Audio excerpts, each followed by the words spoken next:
It is my absolute delight to be welcomed once again by Georgijs Ivanovs, one of my favorite humans on Earth, who is helping to bring consequences to the Swamp Empire and accelerate the defeat of Russia, which I think many people on this channel are here for. Certainly I am as well. You'll know him from his fantastic channel, Ukraine Matters. You may not know all the other stuff he gets up to, and he'll tell as much as he is comfortable with on this video. Before we do dive into it, though, I have to give a huge plug, not just for his work. We'll put descriptions, links in the video description, but also we're trying to close out the fundraiser for vampire drones for Khartiia Brigade. Super, super important. These are incredible pieces of kit that deliver supplies, save lives, and do all sorts of other nefarious stuff on the front as well. We're trying to buy 5 through Silicon Curtain. These are an extraordinary group of people. And actually, I can say, or I can announce on the channel today, that we will be meeting them in Kiev, and we will be meeting them later in the year in Kharkiv as well, and filming some fantastic interviews, and hopefully seeing these machines in operation. And those of you who saw the video last week, we had a call sign Pure, one of the vampire operators on the channel.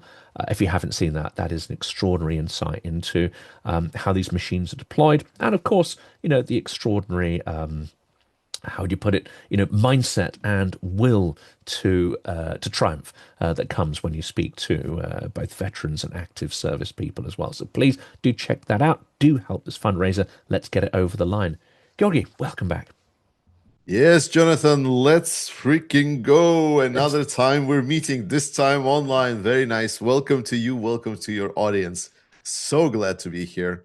It's fabulous. And in fact, we've met a couple of, we met in Copenhagen with Anders Puck Nielsen, which was brilliant. We met a few times in Kiev where we didn't necessarily record. That was a pure joy. And now, yeah, I think you'll be delighted at this. We've got the Lviv Media Forum, and Anna said to me, she said, I said, well, let's do an interview, let's record. She said, could we do something a bit different? What I loved, my favorite video is when you and Georgi sat down in the pub and had a random drunken pub conversation, horribly framed. We didn't bother setting anything up. We just plonked the cameras down and got on with it. Yeah, Anna wants a drunken conversation for the channel. So you've Well, I set a would be bit of a down for trend that. there. If I'm nearby, I would even join that one. Oh, That's a that'd be fabulous. We'll set up 3 cameras and off we go. Um, we're going to talk about, I think, pivot points, tipping points, and various ratios and numbers which seem to be pointing towards victory, eventual victory, but certainly in the short term, this incremental decline in Russia's ability to project aggression and Ukraine's incremental strengthening of their ability to bring consequences to the Russian army in the occupied territories, but also hold the line and potentially even incrementally increase. What are you seeing from your analysis and from your especially technological view of the drone warfare? Yes, thank you so much, Jonathan. Well, as you guys might know or don't know, like my background is working with data, a lot of data, working with some of the analytics, and also trying to make sense and explain it to different audiences. That's like part of my corporate background, and this is where sort of where I also big picture view that I'll often share on my channel comes from, because what I'm seeing right now is we're observing a change in patterns. Deep State, in their latest analysis for the Russian territory captured, has shown a very devastating news for Russia.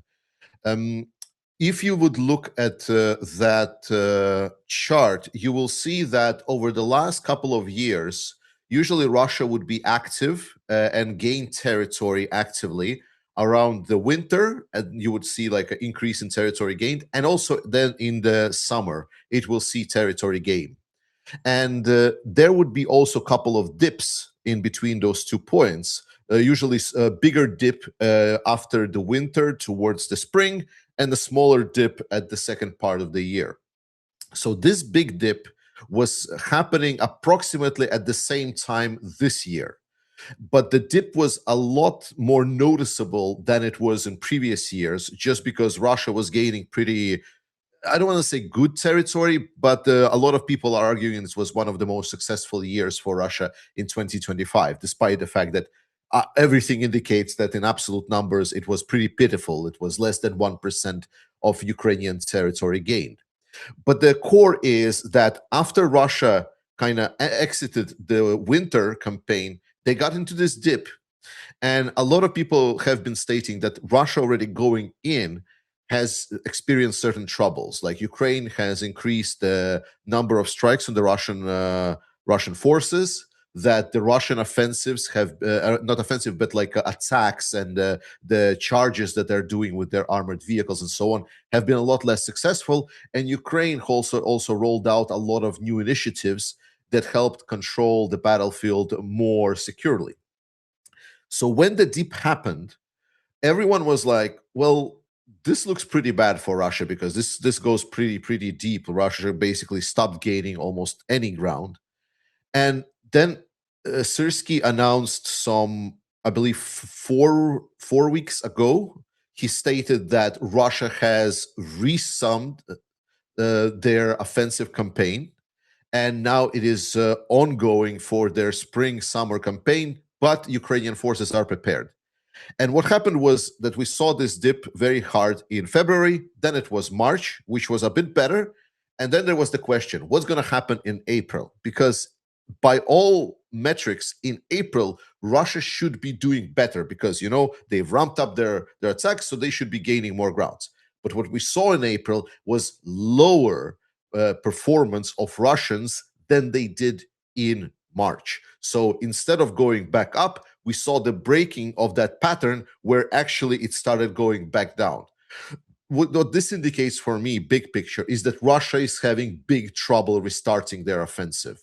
Already the temperature on the ground is pretty warm. The ground is solid, so there is no more Rasputitsa, no more issues with that one. So it is full time for Russia to start making offensive actions. And we saw that Russia has indeed started making those actions. We saw quite a steady increase in number of assaults Russia is conducting.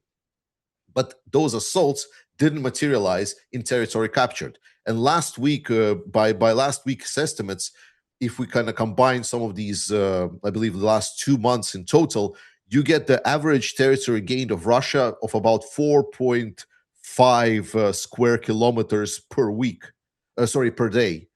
To compare it, during the Russian offensive in 2025, they were able to gain somewhere around 20 square kilometers per day, which was 5 times faster than what Russia is doing right now. And at that time, again, it resulted in less than 1% of Ukrainian territory gained. And arguably, it was stated that it would take Russia 3 to 5 years to capture the rest of the Donbass, the political goal that Putin is trying to state to everyone, and that he tries to get Ukraine to give up. So to capture that territory would take Russia about 3 to 5 years at the tempo of the 2025. With the current tempo, well, multiply that by 5, and Russia is standing still. There is just big data showing that they are having massive issues with their offensive campaign. And of course, Putin is not young, especially compared to Russian life expectancy. He's already exceeded the average life expectancy for a male. Yeah, carrying on 10 years at this kind of tempo is really hardly imaginable. What are the key indicators, or is it a mixture of them? Is it an increase in drone warfare? Is it this other ratio that Russia is sustaining more casualties than it's able to recruit? Is it the lack of reform in the Russian army and the ongoing absolute brutality with which their own troops are treated, without supplies, without maps, without kit, etc.? Or is it a combination of all of these things? I mean, I don't want to detract from the agency that Ukraine has adopted and the incredible innovation and ecosystem around drones that's built up, and just describe all this to Russian weakness and failure. But what do you think really is contributing towards this tipping point? No, I don't think that dismissing Ukraine is a valid point. This whole is happening to Russia because Ukraine is exerting that pressure and making itself better. So when I'm talking about how bad Russia is doing, it's not just because they're bad. It's because Ukraine is putting enough damage and pressure to them, so they are struggling to keep up with that. That's the core point. But as we're talking for main indicators, it's definitely like a complex. So it's not like one indicator is showing everything, and it's obviously a lot of things. It's morale, it's supplies. With, for example, Ukraine increasing the number of their deep, like mid-range strikes. So, like let's say 50 to 150 kilometers, hunting down a lot of Russian logistics and creating a system in which Russia just physically cannot just get troops to the front line and then supply those troops on some kind of predictable, constant basis. Russia is just having massive issues right now. And Ukraine is definitely benefiting a lot from the Russian issues within their military. The fact that Ukraine was able to turn off Starlink for the Russians in Ukraine, absolutely brilliant. Great job for Fedorov.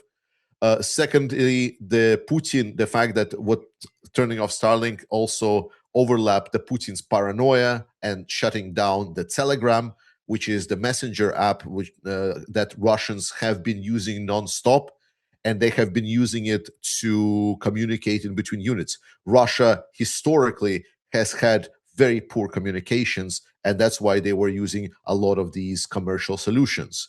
Then additional blocking of Discord, which is like a gaming chat software. And one of the features of that gaming software is that one can just show on his screen what he's doing on his computer. So Russians would attach drones to that gaming app to stream the images of drones to their command centers. They would put different units, the observations of the units, how the units are operating. And with Russians blocking a lot of Discord functionality, they're now having trouble just to have the coordination centers up and running to help coordinate tasks and drone teams and so on. It just creates a much, much more challenging environment for them to operate. Or even the recruitment numbers are not in favor of Russia. For the last for the last 5 months, Ukraine was able to inflict more casualties on Russia than Russia was able to recruit once again. And the numbers were pretty bad. The recruitment numbers on average that are speculated is anywhere from 30 to 40,000. Sorry, no, 25 to 35,000. That's a bit more precise number. So if we say, let's say, higher plank of this, let's say Russia did try to conscript 35,000. Well, Ukraine inflicted almost the same casualty to even higher every day, and those are only confirmed casualties. A lot of things that is not reported on the front lines is a lot of times Ukrainians would use some kind of like, let's say, this kamikaze drone to take out a Russian, but there was no second drone to observe it, and that's it. That's a casualty that Russia had, but Ukraine cannot prove it, cannot record it if they just didn't have a secondary confirmation. It's because the Ukrainian requirements are so much steeper. And with the Russian dip in their recruitment numbers, with the Russians struggling to supply the necessary forces, they started pulling troops from their reserves, strategic reserves, that forces that arguably some people stated Russia would use to attack some of the Baltic nations and so on, that they were preparing. But the amount of forces that they pulled from these strategics are pitiful. They pulled in like 20,000 extra. That is not nearly enough to make a noticeable change on the front line. That is not nearly enough. And Russia just basically put them on the front line. It helped with some parts of the front line, but it didn't really change the situation. Right now, there is talks about the Russian mobilization efforts, that supposedly Russia will mobilize up to 1 million extra people for their military during the next coming year. If it's going to be announced, some people say after the Russian elections, like elections with big bunny ears here.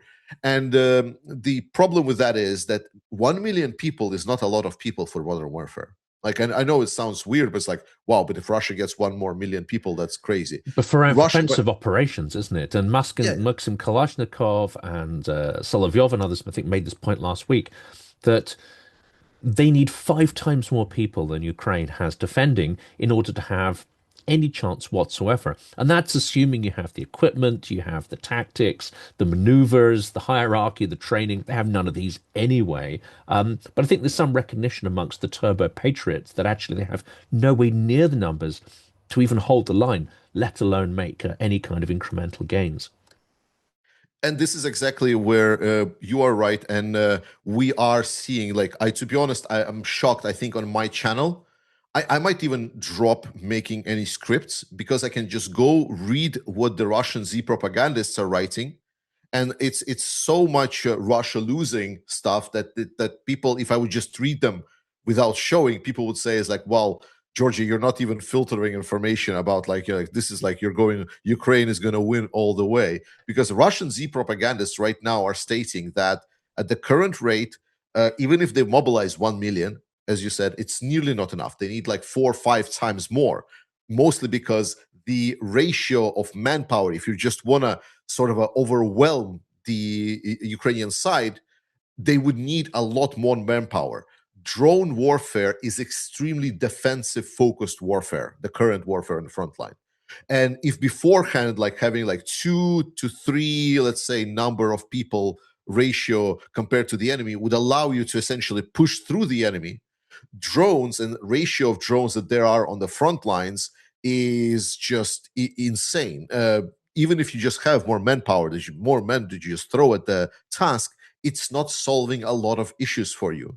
Like, it's just going to increase your number of losses, which is going to deplete Russians even faster. But more importantly, they need this massive new boost, 1 million extra, of which, like, we count what Russia is already trying to get into the military. They cannot do that. They just don't have the ability to then utilize it and have noticeable results. Ukraine is just going to absolutely obliterate all of that.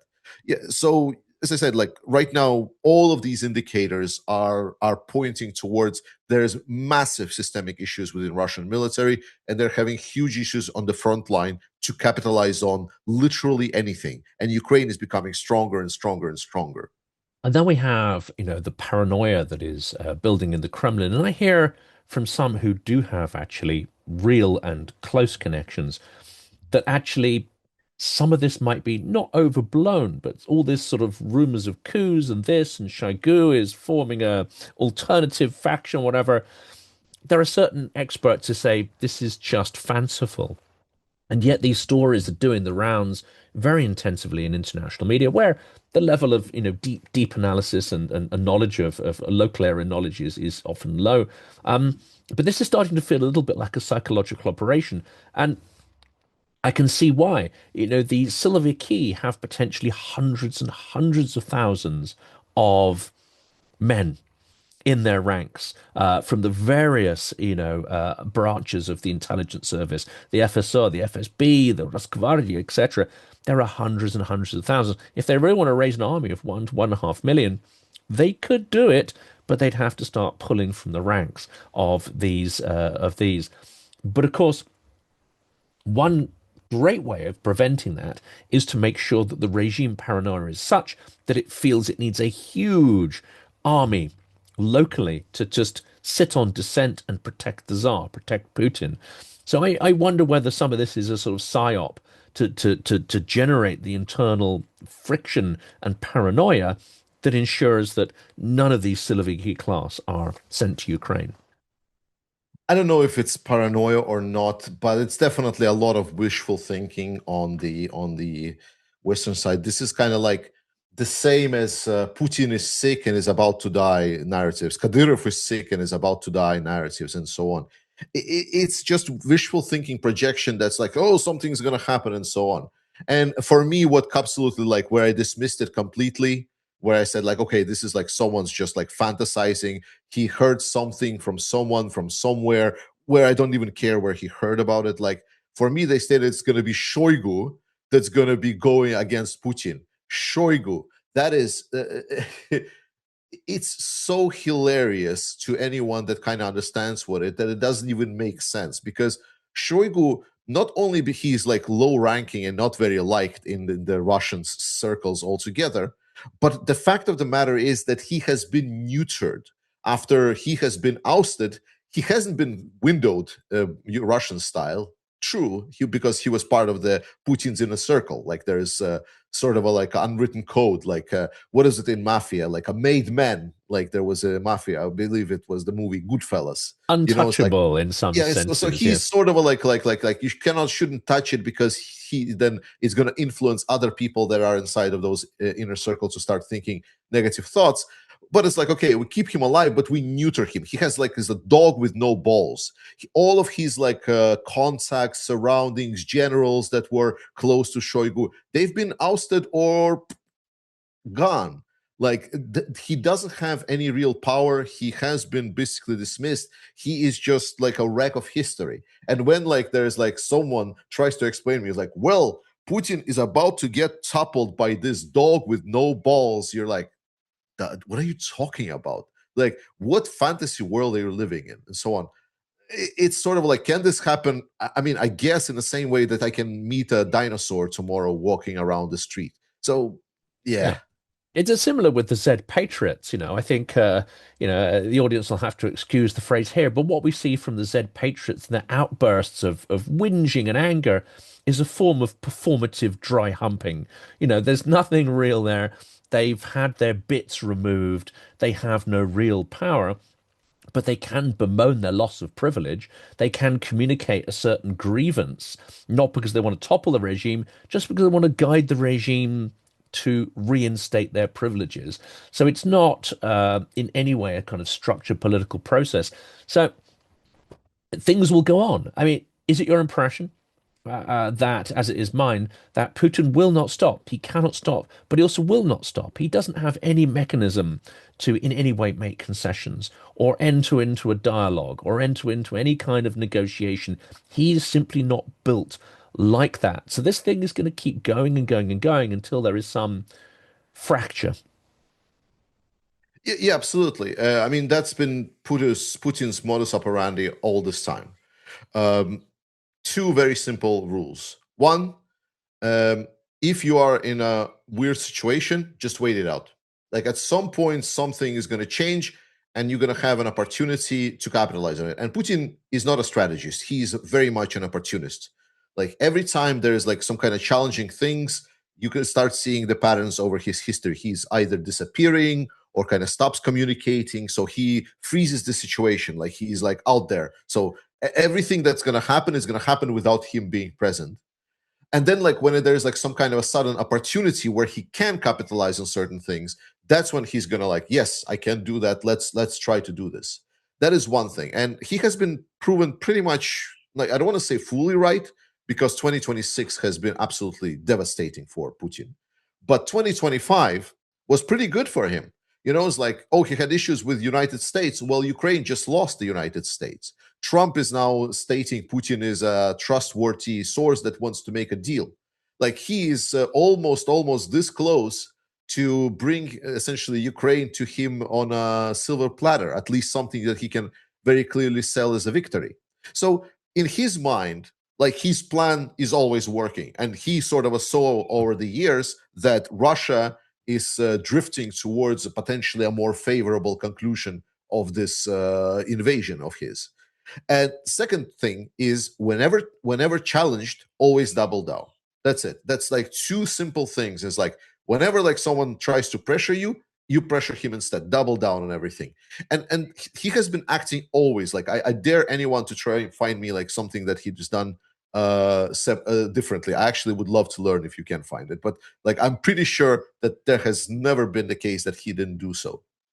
And he, as President Zelensky very correctly described him, he's became a slave of this war. He cannot stop because there is no good conclusion for him. Right now, he's a zero-sum game. So it's like either he wins like as much as he can sell it as a victory, because Russian propaganda can sell anything as a victory. If Russia stops right now, they can sell it as a victory, but Putin needs to win. Like that's the point. Putin needs to feel that he is winning. So that's why, for example, he cannot accept anything that's being proposed by Zelensky. Freezing a war is not the worst outcome for Putin. With certain propaganda, they can sell that, oh, we secured Crimea, land bridge, Donbass is now liberated. I don't know, like, you don't need a lot of different opinions. And then Russians will just naturally they will find a kind of, what is it called, the not recontextualize, but they find a good excuse for everything that is Of happening course they and why it, do. Yeah. and why Like it happened. propagandists last week saying that actually the internet shutdowns are good for the soul. We're doing this to make your lives better because you can start thinking and reading. I mean, it's nonsense from beginning to end. But as you say, that won't wash in Putin's mind, and there is a psychopathic tendency. If he feels he's made a concession, if he feels he's lost something or given something up, he lashes out with extreme violence, extreme vicious violence. That's why if any concession were made to not strike Moscow on May 9th, you can be sure that either on the 10th, 11th, or 12th, there will be a massive bombardment of Ukraine. He cannot help but lash out and inflict cruelty on anyone he feels that he is indebted to. I mean, there's an extraordinary, I think, psychology behind it of a kind of transactional, semi-rational psychopath.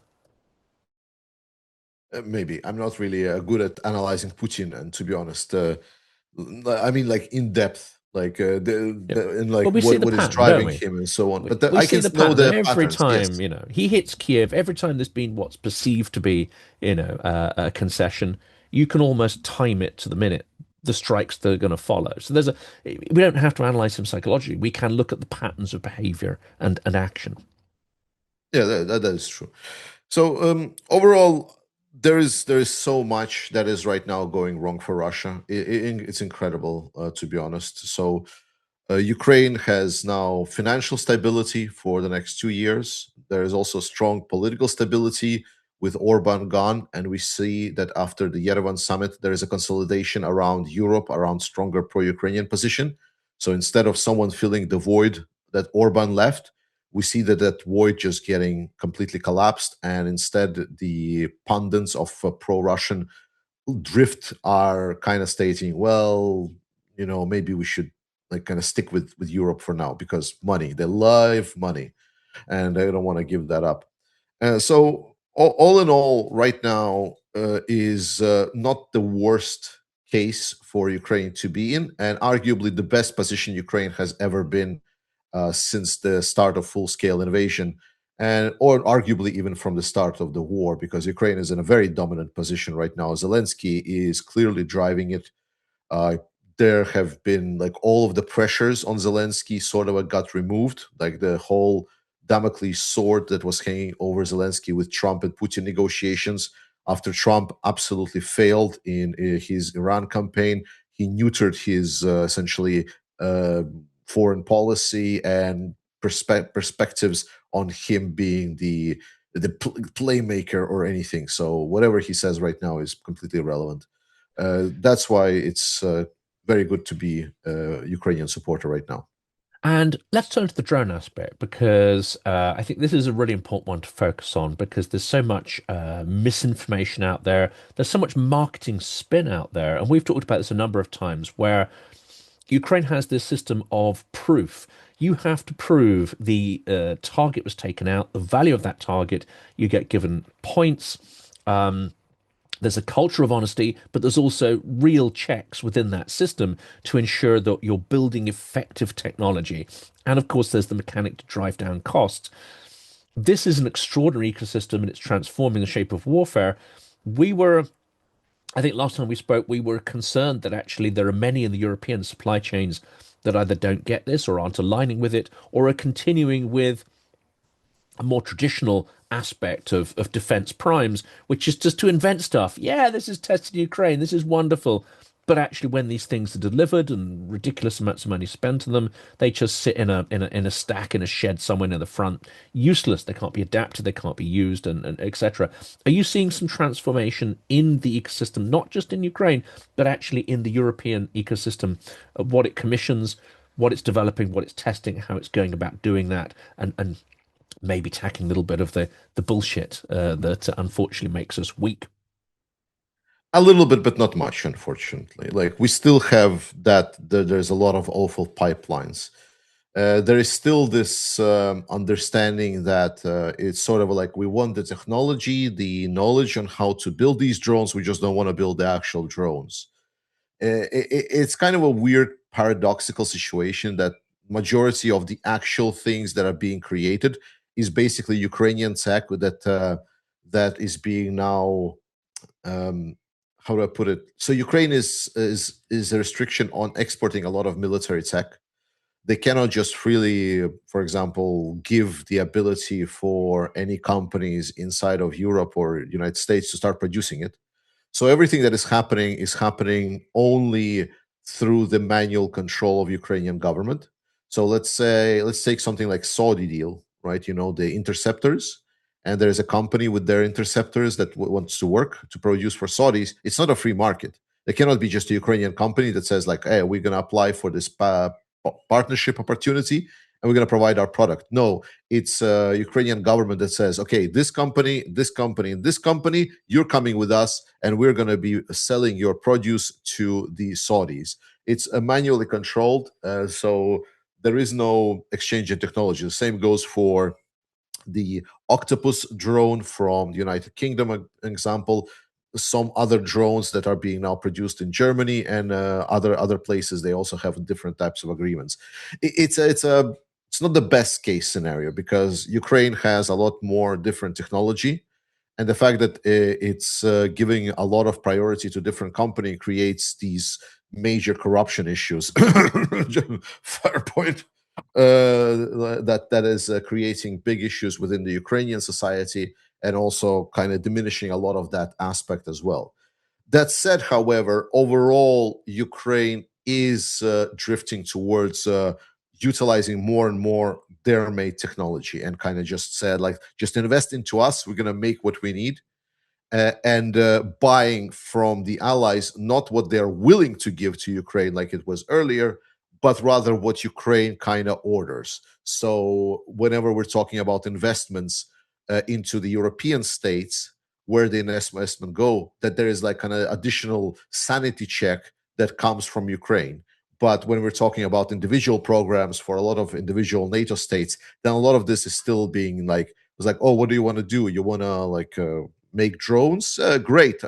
Well, your drones look like that. Oh, your drones are working on the front line and they're performing well. You have a good history of works. Oh, that's very nice. That's very nice. Well, we're not sure if we want to right now invest in production of more of your drones. So see you tomorrow. And then the other company comes in and says, like, we have this drone that we have only an idea of. We have it like made from basis, and it can self-charge itself from the electrical lines. And then the government is like, whoa, self-charging drone from electrical line, that sounds sexy. Here, have a grant for you. And then it turns out the idea is completely useless, yet they get the money, and the other company that has the product that can solve actual issues is like, you're solving issues that are right now, you are not solving the issues for the future, which is yeah, it's still very much present in any kind of big government discussions, even to this date. And even worse, you then may get some kind of complex procurement cycle that then, actually goes out and builds some stuff, which frankly is functionally useless by the time it hits the front, and it's black boxed up, so you can't go in and hack it and adapt the software and hardware. Do you see more of this black boxing in Ukraine as we get more suppliers, as they get more mature, as their marketing starts to develop, their governmental contacts? Are you seeing, a sharing of technology, or starting to see this process of like, well, this is our IP and we're gonna, yeah, there's limitation to what you can do with this? I think like in Ukraine, generally black boxing is a lot less prevalent, right? It's usually because black box is usually requested by the investors. Like usually engineers, they don't really care that much about black boxing. The conversation goes usually something like this: was like, well, you have a nice product here. Which parts of these are IP like protected? How will you protect that this is not copied from you, and so on? The investors that have the funds, they want to preserve essentially the market dominance. That's why they usually are demanding from these engineering companies. In Ukraine, there is a lot more demand, and specifically because a lot of demand inside of Ukraine is driven by the units themselves that are using drones, and they're modifying drones in their own mobile drone laboratories. they demand a lot more open architecture, and they tend to reject more of a black box approach that they're having harder time working with. So it was a bigger issue when it was centralized Ukrainian government just buying in or taking in any drones that are being provided by any supplier to Ukraine. And now with the redistribution, democratizing a lot of these purchases to specific units themselves, then this pool approach creates more request for open type architecture. Then we have the relationship between Ukraine, and something else has shifted. I remember about sort of 2 years ago, Zelensky saying the phrase that, or hinting that the phrase is, it's not so much what Europe can do for Ukraine, it's more what Ukraine can do for Europe. And I think at the time there was a certain amount of hubris, especially from Berlin, maybe even Paris and others, like, what's this guy talking about? You know, I mean, they're in no position to come in with this sort of attitude, and they got to take what they're given. That is not necessarily what the public faces. Behind the scenes, you hear the bureaucrats and diplomats sort of, giving out these kind of opinions. That tide seems to have turned now, which is there is a recognition that Ukraine is the only thing saving Europe from the Russian horde and has been the only thing since 2022. But it's becoming more formalized. That's not really fully reflected in organizations like NATO and the EU, I have to say, where there's this constant, like, implication that if Ukraine deserves it, some point in the future, blah, blah, blah, blah, blah, ignoring the fact that actually Europe and all these institutions only exist in their current form because Ukrainian blood has made it so. Yeah, and I'm gonna tell it from the perspective of a personal story. So I went to the east, to the front lines, to Kramatorsk and so on. And when I went there, I discovered a new feeling for myself, which is very hard to convey to anyone that has never been close to the front lines. When you're there and you're hearing like explosions, you're hearing drones flying around, that feeling of vulnerability and understanding that there is right close by some human beings that want you actively dead, that they, if they will have the chance, you will indeed die. It's a very different type of feeling that makes you reflect a lot. The feeling of vulnerability, feeling of like, well, what am I doing to protect myself? And this is exactly what happened to the Europeans in a large sense. That Ukraine for a longer time was perceived that this, yeah, they're fighting the Russians. It's okay. And then two things happens. Firstly, Russia sent in drones that Europeans had like absolutely no ability to intercept. Like they fired expensive missiles. A lot of these drones still flew through the whole spaces, and they landed anywhere in the territory. Russia launching drone from ships.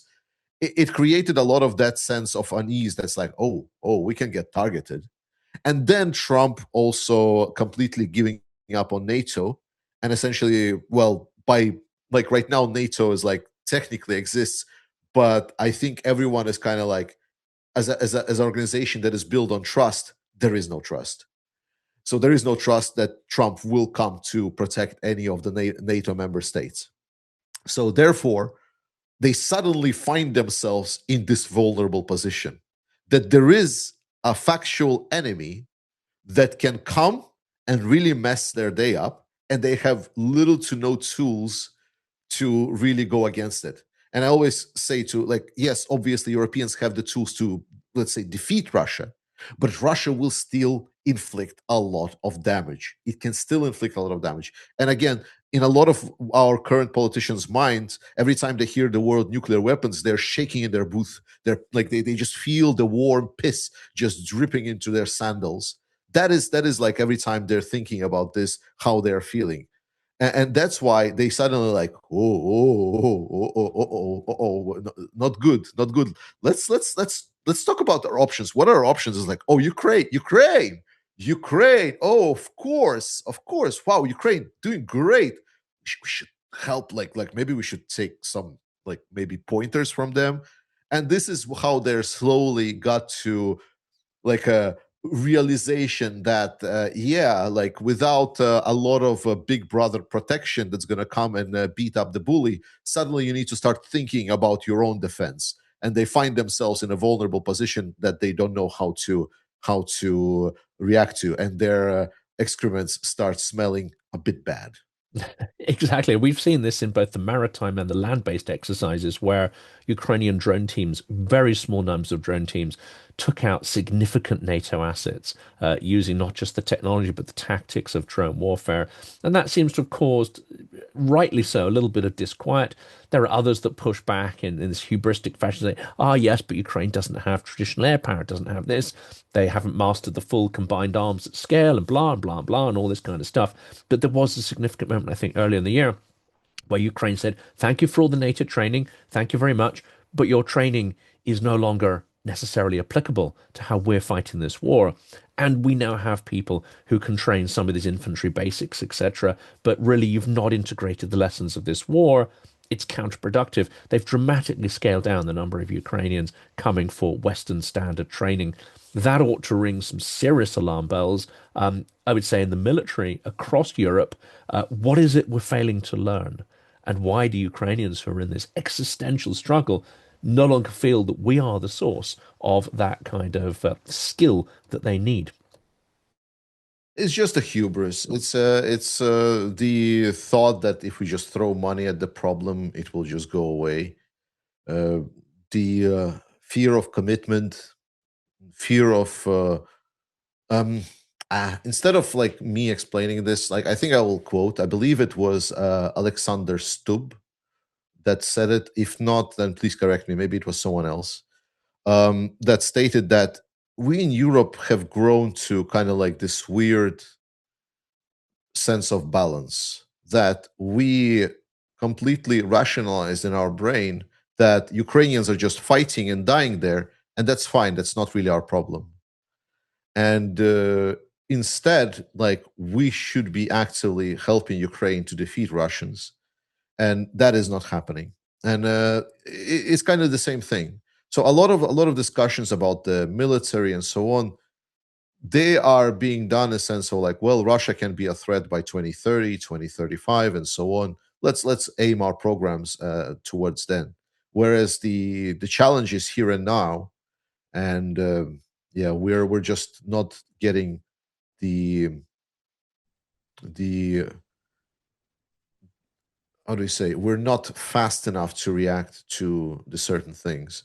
I think we're drifting into the right direction, but I think the understanding that Ukrainian war is our war is still sipping in extremely slowly into the minds of our politicians. And that the Ukrainian sky is European sky, the Ukrainian cities are European cities, and this is an attack on all our institutions and all our cultural values.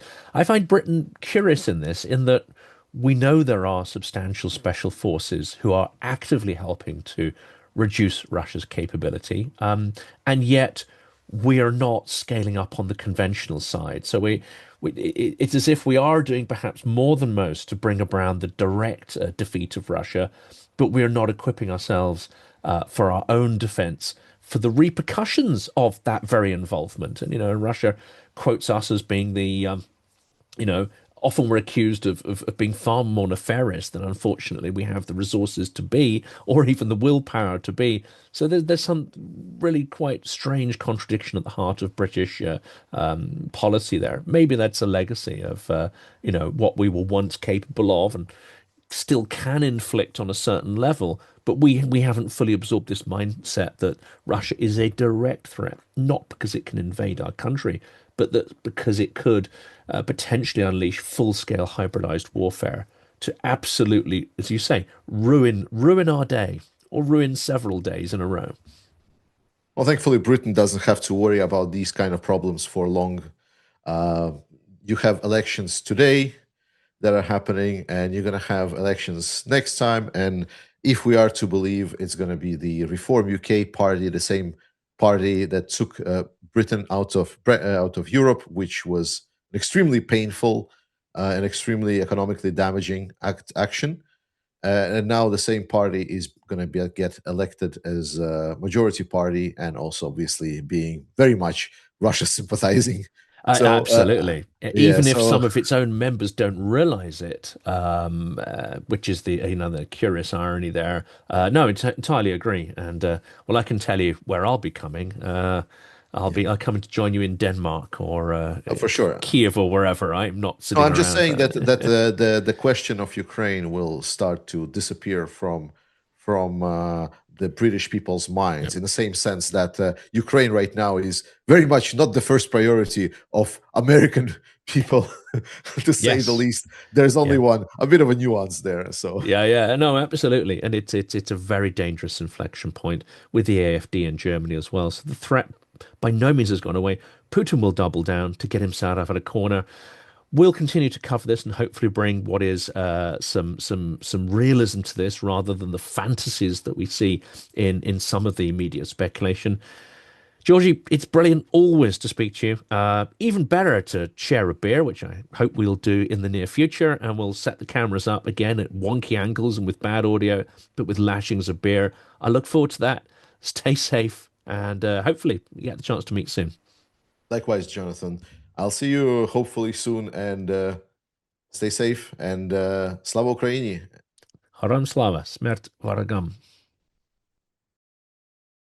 Khartiia is a Ukrainian corps operating around Kupiansk, which is a critical area of the front. Now, this campaign won't be for everybody. It is a kinetic campaign in that we are crowdsourcing here for funds to buy vampire drones, 15 in fact.